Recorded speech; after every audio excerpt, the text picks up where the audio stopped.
My name is Mike Roman, Maori, and hello. I am a CCL member since 2016.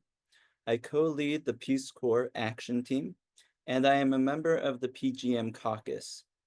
Our next speaker is Ambassador Teburoro Tito, the individual that I am going to introduce has been a part of my life for a very long time. And I've known Ambassador Tito, the Kiribati ambassador to the US and permanent representative to the United Nations for some time. It was November 9th, somewhere around 5 p.m. The year was 2000, and I distinctly remember I was hungry. I've been in the country for mere hours as a Peace Corps trainee when I was told to prepare for dinner with the president. Jokingly, I remarked, "Clinton?" Deadpan, my director responded, "President Teburoro Tito." I was so nervous, especially when he sat next to me. I never ate next to a dignitary, much less a president of a foreign nation. And I'm sure it was no big deal to him at the time, but it was a massive deal to a 21-year-old Mike in the middle of a country he had just learned about. Ambassador Tito was the third president of Kiribati from 1994 to 2003, where he played a vital role in raising awareness about the impact of global warming on South Pacific Islands. He gained global attention, maybe this was the first time I saw him, in 2000, when the entire world's attention on January 1st, December 31st, turned to Millennium Island as we transitioned from the 1900s into tomorrow. You see, Kiribati is the first nation of the world to see the light of day, week, year, and millennium. We are where time begins. We are also the center of the planet, I like to say, as Kiribati is the only nation in the world to have territory in all four hemispheres. Kiribati is where the equator and the international date line cross. And we are proud, Kiribati people are proud to be ocean people. Auntie always said to me that we know we are from the ocean because our tears and our sweat is salty. In 2017, President Danis Mamau appointed Ambassador Tito as permanent representative to the United Nations, and in 2018, ambassador to the US. Teburoro Tito's wife, Hannah, if she's watching, I love her, is a passionate advocate for preserving Kiribati traditions and promoting cultural preservation and peace. Today, Ambassador Tito joins us to highlight the need for renewal and resilience as we strive for a sustainable future, the Pacific Way. It is my sincere honor and pleasure to introduce the next speaker, Honorable and Ambassador Teburoro Tito. Thank you. Kambasan Rapa. Thank you, everyone. Thank you. Thank you very much, Mike, for that introduction. I appreciate you going back sometime when I was in Kiribati, someone responsible for everything that went on in the country. Yes, I was there, the president. I did not realize that you were so nervous sitting next to me that one time when I visited the Peace Corps. And of course, the Peace Corps, and I'll talk about the Peace Corps, you're the great organization. It's always a lovely love story on my part because that is where I found my wife, Kena, because I was asked by the Peace Corps director. I was in Fiji at the time, because I think Fiji was among the Pacific countries that started the Peace Corps program. And so I was studying at University of South Pacific, a young guy, single, still thinking about the future. Who should be my partner in the future? One of those things I was thinking about, next to trying to get a degree in science. And so I got a call one day, one weekend. I was asked by the Peace Corps director in Fiji if I could help in training the first lot of Peace Corps. We're preparing to go to Tarawa, to Kiribati. And I said, yes, why not? I like to do things here. And so I had about 15, 16 young men on my side. They also asked me, could you also find some people, preferably a lady, Kiribati students, woman, to be in charge of the ladies, which I did.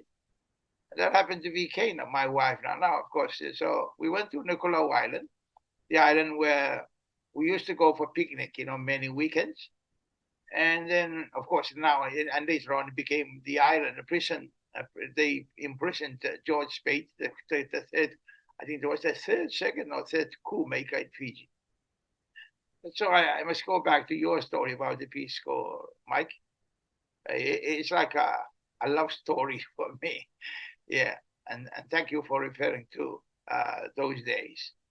And I still, have fond memories of the days I was training the Peace Corps, and especially when I was in Kiribati, I was always having time. Whenever the Peace Corps director invites me for whatever functions they might have, my protocol officers at the time said, "You shouldn't go there, Mr. President. That is, you should send a minister." And I said, "But I'd like to go there." You know why? Because I thought it was always nice to be in touch with the Peace Corps. And so thank you, Mike. You're a great Peace Corps. You're well known in Kiribati. I know a lot of people love you, and they always think of you. You're a great guy, a great American who came and helped the people. One of the outer islands you were working on, I guess Aranuka was the island. And of course, I understand you got so close to a family there. You're kind of an adopted, I got the adopted son of Kiribati. So thank you for your introduction, and thank you for talking about the millennium. Yes, I recall that was also a very important occasion for Kiribati. The first time people were asking, "What is this? Where is this country?" They were all asking about it. Is it in Fiji? Is it in Tonga? Is it in they knew more about Fiji and Tonga and Samoa, but not Kiribati. And I said to them, well, Kiribati is just another nation, a former British colony. There's the two islands, low-lying atolls, with one high-rise island, ocean island, rich in phosphate. So there is 33 altogether. That's the nation, Kiribati. Total land area, 800 square kilometer. That's not much. 80 times 10 is like going a rectangular. 80 times 10, that's about 800 square kilometer. And so that's the total land area of this nation called Kiribati. Small in land area, but the ocean is 3.5 million square kilometers. Probably as spread as the United States. No, of course, not as big, but as spread as the United States. From east to west, it's about 5 hours flight. It's like New York, Los Angeles. And so it's a huge ocean with small islands, 33 islands there. All of them, except for Ocean Island, are all flat like pancakes on the water. And so there are no rivers, no mountains, no hills, except for Barnett. I mentioned Ocean Island. It's kind of high because it's made of rock, phosphate rock. That's where the British did a lot of their mining in the colonial days. And now, of course, now we're all back as one nation. Although the people of Ocean Island are all settled in Fiji, on the island called Rambi. They were given the island of Rambi in Fiji to be the place to settle while the phosphate mine was going on Ocean Island, in the homeland. So Kiribati is very much affected by climate change. And Mike mentioned, I was interviewed some time ago when I first started my career as the president, and I got a call from some newspapers in the United States. They asked me, "What do you think? How would you feel about the rising seas taking over Kiribati?" And I say, "Wow, that's not nice when you tell me we're going to be overtaken by the waters. We are used to the ocean. We are used to it. It's part of us. We're never afraid of the ocean. We actually jump into the ocean when you're small and you just enjoy yourself. The deeper, the better. And you can see many things in the ocean, but we're never scared of the ocean until this news came up about the global warming, sea level rise. And that's where the challenge lies now. All the Pacific Island countries are talking about it. The last meeting of the Pacific Island Forum, I mean, they were on it. The previous one, they've been talking about the rising sea level, the rising seas, the water inundating the land, invading the land. And it is very much true if you come to Kiribati, because as I said earlier, it's flat, like pancakes on the water. Not huge pancakes, fairly slim, small, narrow. And so things are very much affected and very easily affected by whatever goes on around the island in the ocean.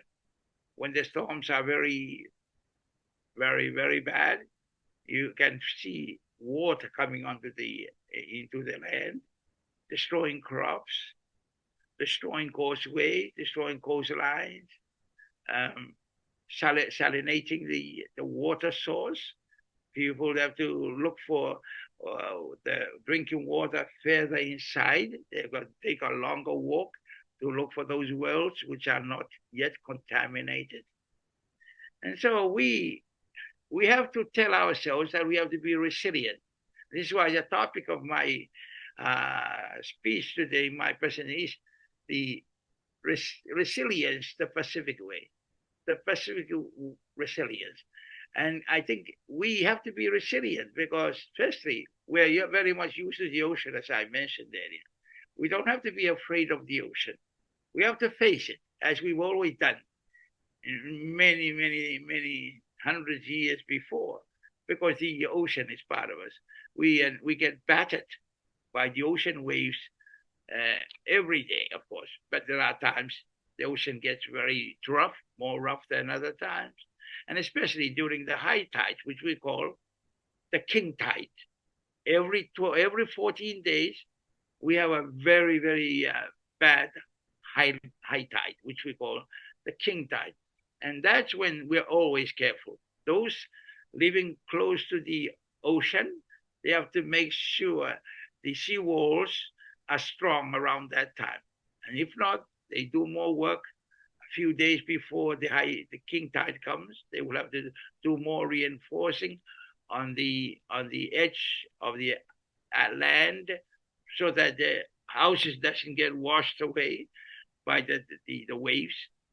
And so it is a challenge for us. We cannot go to sleep for a long time. We always have to be aware, like always checking what the tide is like, how's the storm going to be, is it going to be very big or not so very big, and then we take action. So we are always alert. I heard that another guy was talking about the planet. The planet is moving around the sun, and the astronauts in the satellite, it's always moving around the Earth. It looks like that too. So Kiribati people, they're always alert. They're always thinking, what's next? What is next? And this is why I have chosen the topic of the resilience, the Pacific way. We have to be resilient. If we're not, then we're not Pacific people. Because I believe all Pacific people are resilient people. But nowadays, I think because we hear too much about the problem and not much about the solution. The solution, of course, as I hear now, is to prepare ourselves. Get the lawyers to meet many, many times. And now we have the lawyers in the International Law Commission. They're, really working hard to figure out what should be the legal status of Kiribati and the other small islands in the United Nations. Supposing the land territories are overtaken by water, suppose they have no more land, they only have the ocean. Should they continue to own that ocean? Should they continue to be members of the United Nations? These are important questions. I admit we must think along these lines. Yeah, as I mentioned, we believe we have to be resilient. And this is the only way to face the threat of climate change. We have to do more work around the islands, more coastal protection. That is the order of the day now. Of course, we have many of us thinking too much about engaging lawyers and other professionals to think about the long future, which I support. But there's no point in allocating a lot of the United Nations resources in that area and not enough allocated for protecting the coastlines. We need to have our priorities correct. I believe Plan A is to protect our islands, especially the atoll nations like Kiribati. We have the volcanic islands. They're not too bad. Fiji, Papua New Guinea, Solomons, Vanuatu, Samoa. These are volcanic islands. And I suppose you know the difference between volcanic islands are those that really have mountains, they have rivers, and of course, the coastlines are usually high above ground, above the sea level. Our islands are totally flat, as I mentioned earlier. And it doesn't make sense to talk about, the idea of retreating back. That doesn't exist on an atoll nation. You cannot retreat back, because if you do retreat back, you don't go far enough and then you fall into the water again. And so retreating back doesn't make sense on an atoll nation like Kiribati, Tuvalu, Marshall Islands, Tokelau, Maldives, I guess. It does, of course, also make sense for coastal islands. We have islands around Papua New Guinea that look like atolls. Some islands outside Solomon Island, outside the mainlands of Solomon Island, they also like atolls. Those are the populations that will have the same problem as we in Kiribati have.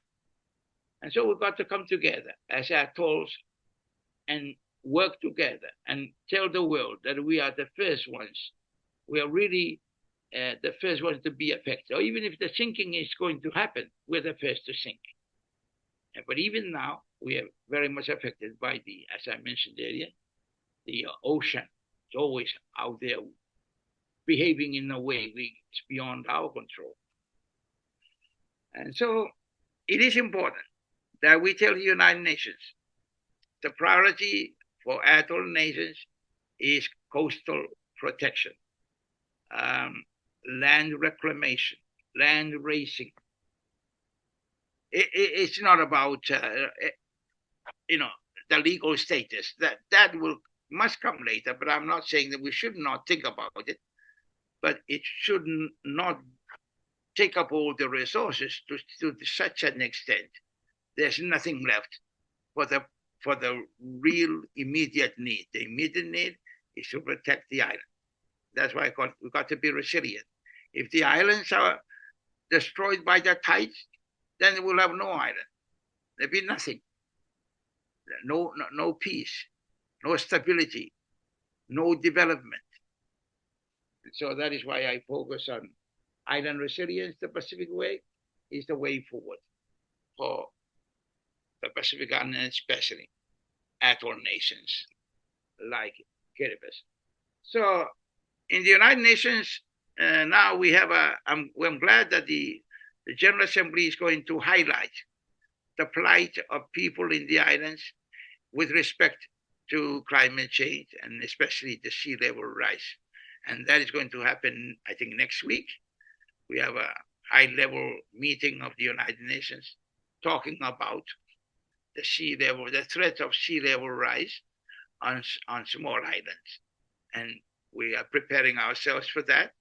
The points I'm making now, that I'm expressing at this time, will be very much reflected in the paper that we would be presenting next week. Resilience at the Pacific way.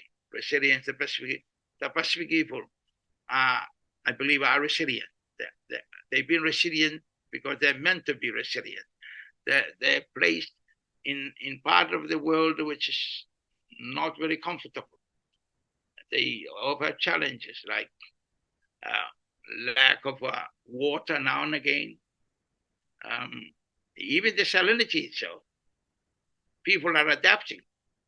When the wells are not very fresh because they're salinated with seawater, then they collect toddy. They mix that water, brackish water, with toddy. And when they mix it with toddy, you can drink it. You can drink it with toddy. We cannot drink it with other things. You cannot drink it with orange juice or pineapple juice. No, it won't make sense.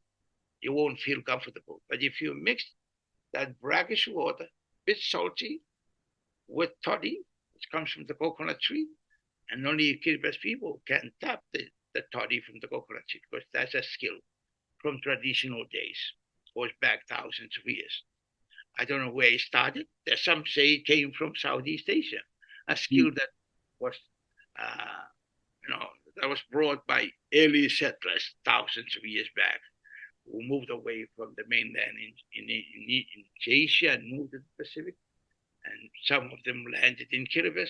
And this is why in Kiribati, we are known to be among the people who have that skill of getting the juice from the flower of the coconut tree.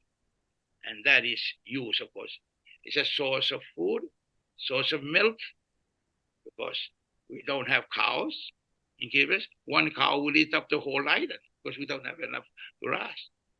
And so we have toddy. The toddy is there from the coconut tree. It just shows again how resilient we are. Because if we were not island people, we might not be around by now because we should have perished with a lot of the challenges that happen around us as people living in islands with very little land, not enough vegetation, not enough of those resources that are enjoyed by people in many parts of the world. Of course, we are rich in ocean. We are rich in the seafood. You can think of any seafood; it's all there in Kiribati and in the Pacific and in the ocean, because we're surrounded by the ocean, rich in the marine biodiversity, and so we make the best use of that. We're quite skilled as fishermen, people going out to sea when the tide is low. Everybody goes out. I'm sure Mike would have seen people in Naranuga making use of the tide. When the tide is, the water goes low and people are able to walk on the reef, they go out, women and children. I used to do that when I was small. I would follow my mother, go out when the tide is low. We would walk, actually chase the fish, chase the octopus, chase the crabs, and just get them onto the basket, bring it home, then have a meal for a day or two. Ambassador, you are. Like. Yeah, that's what Kiribati is like, and I better stop here. I might have overstepped my time, but I'm ready for questions later on. But again, thank you for giving me the opportunity to tell you. Absolutely. About Kiribati. Yes. Thank you so much. You bring back memories of home. I've spent many evenings fishing beyond the reef on a canoe with the ground, with nets, and with an army of fishermen. I have hunted fish on reef when the tide has been in with a net with 10 other men. So you bring back these memories. And in terms of resilience, something that Mikayo would always teach me was that the we is bigger than the me in Kiribati, and the collective strength that unity and power of people have in a collective society rather than an individualistic society is the resilience that you are talking about. I hear it in the words that you say, because those are the words that my mom in Kiribati would say to me, and my father in Kiribati would show me on the boat. You bring back home. We have time for one question, and that question comes from someone that you know very well. His name is Brady Ferguson, and he asks, what can we do to support the people of Kiribati in building resilience to climate change? Well, I would answer that. Thank you for the question. That's a good question. In fact, I would say this is an opportunity for our friends who believe in helping Kiribati to talk to their governments, to make resources available, to protect this island, create more sea walls. If they have technology that they can produce here in New York or United States, some part of the United States, if they're creating like heavy boulders that they can line up on an island, around the island, and make sure the island is not destroyed by the storms, because some parts of our island now are very much destroyed, while others, of course, are building up. And so we have plenty of coral materials there. They say, we're thankful to scientists saying, we don't have to worry about the materials. The coral materials are plentiful, but they tend to fall out again into the depth. So it's best again. So we need strong seawalls. We need equipment to dredge these corals before they fall into the deep, which just stretch them back, that they can create more land and make the land much bigger. Maybe raise it if they have resources like volcanic ash. Bring the volcanic ash and put it on the island so we can raise the island, make it rise up maybe 2, 3, 4 meters high. Right now it's about 2 meters is average. Why don't you raise it to 4, 5 meters? And I'm sure then bring all these materials, volcanic materials, it will make the island fertile. Instead of having just coral sand and coral soil, we can have all the rich volcanic, soils from volcanic islands. So that would be the priority, the resources, the technology, and the capability to help our countries move forward with more land, with more resilient against the tide. Thank you. We are fighting, we are not sinking, and if the climate can change, so can we. I believe we can do it if we just learn from Kiribati how people do. They've been there for thousands of years. We want them to be there for thousands of more. Kurapa, Arieta, Arieta, Awe, Arieta, Teburoro Tito. Teroy, Mike. Okay. Thank you. And that for our sign language interpreters, I apologize. That was with great appreciation. Thank you so much to the highest level.